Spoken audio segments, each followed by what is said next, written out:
सत्संग जी प्यार से कहना, धन निरंकार जी। सत्संग जी दासी आप जी के लिए एक छोटी सी स्टोरी लेकर आई है, जिसका आप आनंद लें। प्यार से कहना, निरंकार जी। एक साथ स्टोरी का नाम विरोध। एक साधारण मनुष्य सतगुरु की कृपा से जब ब्रह्म ज्ञान प्राप्त कर लेता है तो उसके सोचने व कर्म करने का ढंग उसके साथियों से बिल्कुल भिन्न हो जाता है। उसकी दृष्टि इतनी ऊंची हो जाती है कि वह मानवीय वस्तुओं को बहुत अहमियत नहीं देता। दुनियावी धन सुख सुविधाओं से अधिक आत्मिक धन को एकत्र करने में अपना अधिक समय व्यतीत करने लगता है। इसी कारण उसके सगे संबंधी व आसपास के लोग उसे अजीब सा समझने लगते हैं, क्योंकि अब वह उनकी भांति सीमित दायरों में नहीं विचरता। वह संकीर्णता व तंगदिली की सीमा को पार करके विशालता को अपनाता है। वह जाति पाति कुटुंब कबीला ऊंच नीच की दीवारों को पार करके मानव को केवल मानव समझकर अपनाता और प्रेम करता है। यही बात शायद उसके साथियों को पसंद नहीं आती और वह उनकी आंखों में अखरने लगता है। इसी कारण एक ब्रह्मज्ञानी भक्त जब परमवादी रीति रिवाजों से ऊपर उठकर अपने आत्मिक आनंद में विभोर रहता है तो परमवादी ढंग से भक्ति करने वाले लोग दिल मिला उठते हैं। यह इसलिए कि जो भी ब्रह्मज्ञानी की आवाज़ सुनता है सत्य के साथ जुड़ता जाता है। वह इन तथाकथित धर्म गुरुओं के चंगुल में से निकलता जाता है। यही बात इन लोगों को पसंद नहीं आती, जैसे अंधेरे को रोशनी नहीं भाती वैसे ही अज्ञानी लोगों को ब्रह्म ज्ञान की रोशनी नहीं सुहाती। यही वे लोग होते हैं जो गुस्सेले में लाल पीले होकर सच्चे सुच्चे ब्रह्मज्ञानी भक्त का विरोध शुरू कर देते हैं। इस विरोध में वे उन सबको शामिल कर लेते हैं जो बहुत समय से अंधेरे में रहने के आदी हो चुके होते हैं और सवेरा जिन्हें अच्छा नहीं लगता। इसी प्रकार तथाकथित धर्म समाज और कभी कभी सरकार भी संतों का विरोध इसलिए करती है कि वह एक साधारण मनुष्य की तरह सोचते या कर्म नहीं करते।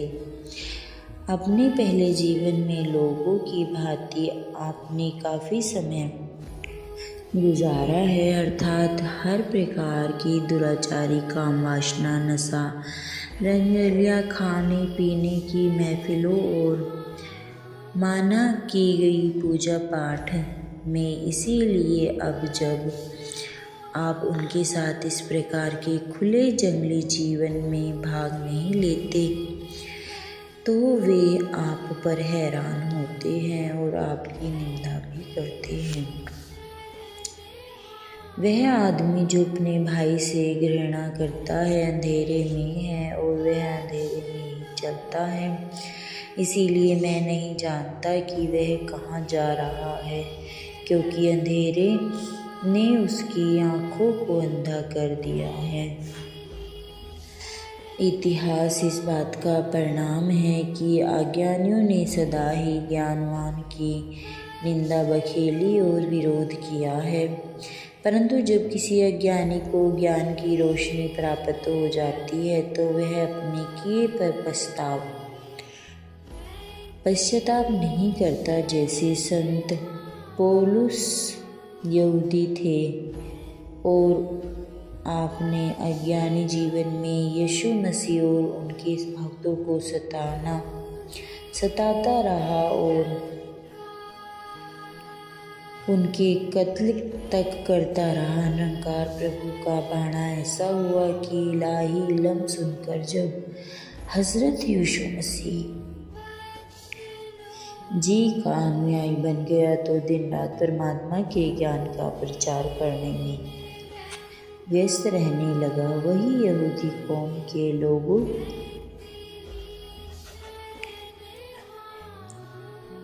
के लोग जो उसे अपना हितैषी समझते थे उसके वैरी बन गए, क्योंकि वह जब यहूदी को प्रार्थना घरों में मूर्ति पूजा करता देखता तो उन्हें प्रभु प्राप्ति का मार्ग बताने की कोशिश करता। यहूदियों को यह बात पसंद न थी।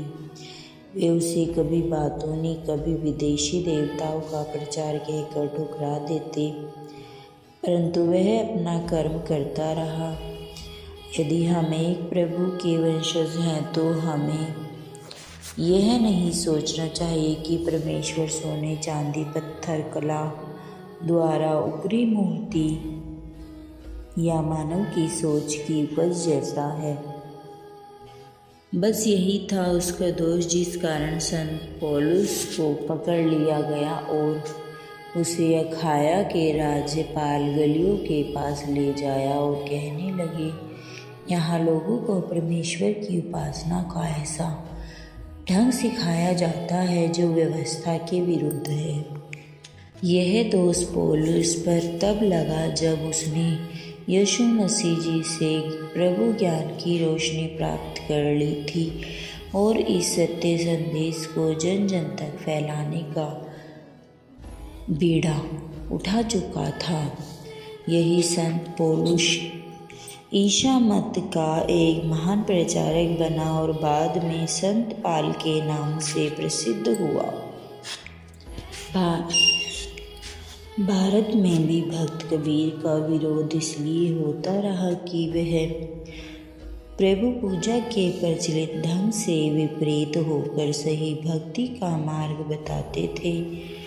वह ब्राह्मण, मुल्ला, पादरी आदि के परंपरावादी पूजा के नाम पर कमाए गए धन दौलत, लालच और कुकर्मों से पर्दा उठाने से कभी नहीं चूकते थे। ब्राह्मणों और मुल्लाओं ने राजा सिकंदर को शिकायत की कि कबीर हिंदुओं को सलाम बुलाता है और मुसलमानों को राम राम कहता है। नीची जाति का होने के बावजूद ब्राह्मणों पर अपनी परछाई डालता है। राजा ने इस दोष के कारण उन्हें कई किस्म की यातनाएं दी। किस दोष के लिए? केवल इसीलिए कि वह परंपरावादी भक्ति को सही रूप, सही दिशा देना चाहते थे। जितने भी गुरु पीर पैगंबर समय समय पर निरंकार की ओर से धरती पर भेजे गए, हर एक को सत्य की आवाज़ देने के कारण विरोध और जुल्म का सामना करना पड़ा। अमलीकियों ने हज़रत मूसा का विरोध किया। बादशाह नामुराद ने हज़रत अब्राहम को जान से मारने के लिए कई साजिशें रची। इसी प्रकार अज्ञानता में फंसे यहूदी ने हज़रत ईसा मसीह और हज़रत जातश का विरोध किया। जुनूनी पारसियों ने बवाल की धरती पर प्रकट हुए मानी पैगंबरों का विरोध किया और बादशाह बहिराम अव्वल के नाम फारसी 1.5 फ़िस्ट मोबदाने मोबाद के फतवे पर मानी पैगंबर को कत्ल कर दिया गया। अनजान जुनूनिया फारसी ईसाइयों और यहूदियों ने इस्लामी पैगंबरों और खलीफों की मुखलाफत की। संतों पर हुए अत्याचारों से इतिहास के पन्ने भरे पड़े हैं। रोमन बादशाह की ओर से हज़रत यीशु मसीह के अनुयायियों में से संत यूहन्ना को उबलते तेल में डाला गया। संत जस्टिन पलस्तानी वासी को कोड़ों से मार मार कर खत्म कर दिया गया। संत कैथरीन और अलेक्जेंड्रिया की रहने वाली थी। नोकदार चरखड़ियों पर चलाया गया। चरखड़ियाँ टूट गई और उसकी नोकों में से कई सिपाहियों की जान ले ली गई। अंत में इस भक्तनी के सिर धड़ से अलग कर दिया गया। कुछ और यीशु मसीह के अनुयायियों में से ऐसे ही संत इस निरंकार प्रभु की भक्ति के मार्ग पर चलते चलते शहीदी को प्राप्त हुए। भारत की धरती पर भी भक्तनी मीराबाई को राजा का शाही महल का सुख त्यागना पड़ा, क्योंकि उसके पति जो राजा भी थे विरोधियों ने कान भर दिए कि वह शाही कुल की इज्जत को छीके पर टांगकर एक अति गरीब पुरुष रविदास जी जो अपने को गुरु मानकर उनकी पूजा व सम्मान करती है, उनके पास जाकर बैठती है और एक रानी को शोभा नहीं देता।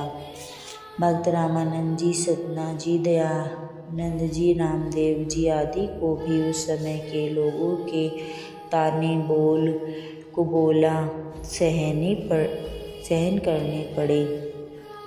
मक्के में जब हज़रत मोहम्मद साहिब ने अल्लाह की दीद करते इबादत करने की सही रास्ता दिखाया तो मक्के में कुरैशी सरदारों ने उनका अति विरोध किया और उन्हें मक्के में छोड़कर मदीने में आना पड़ा।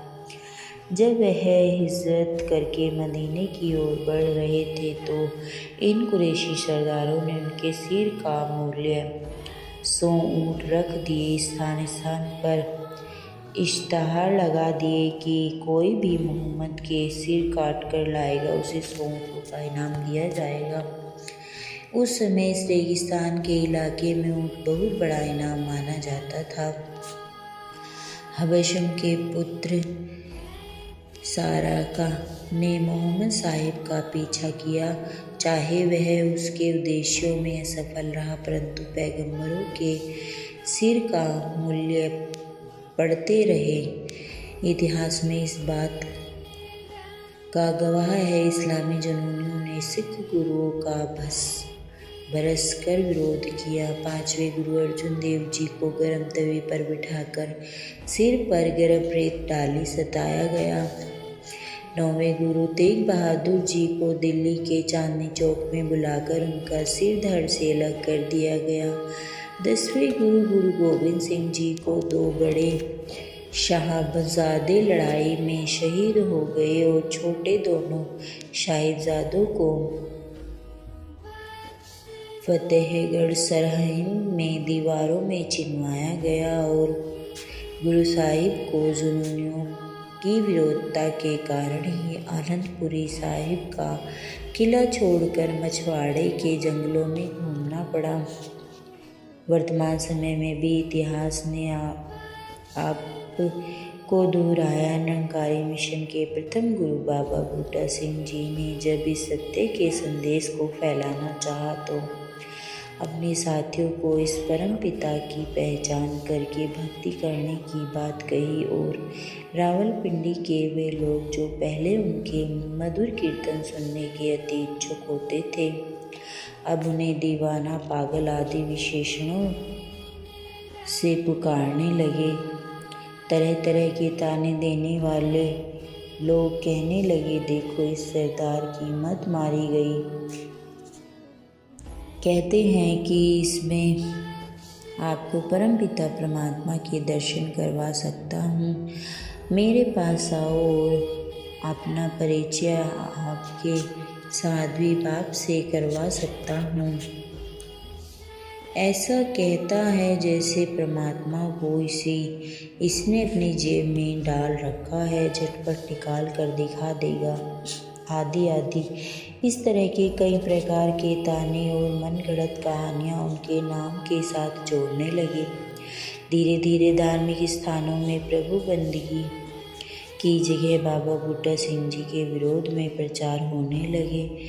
यहाँ विरोधी हर उस समय उस जगह पहुँच गए जहाँ भी बाबा बूटा सिंह जी ने सत्य संदेश को पहुँचाया। यही बस नहीं, उनको 2 बार जहर देकर मारने की कोशिश भी की गई। साथ संगत जी, अब हम इसके आगे का पढ़ेंगे बाद में। प्यार से कहना, धन्यवाद जी।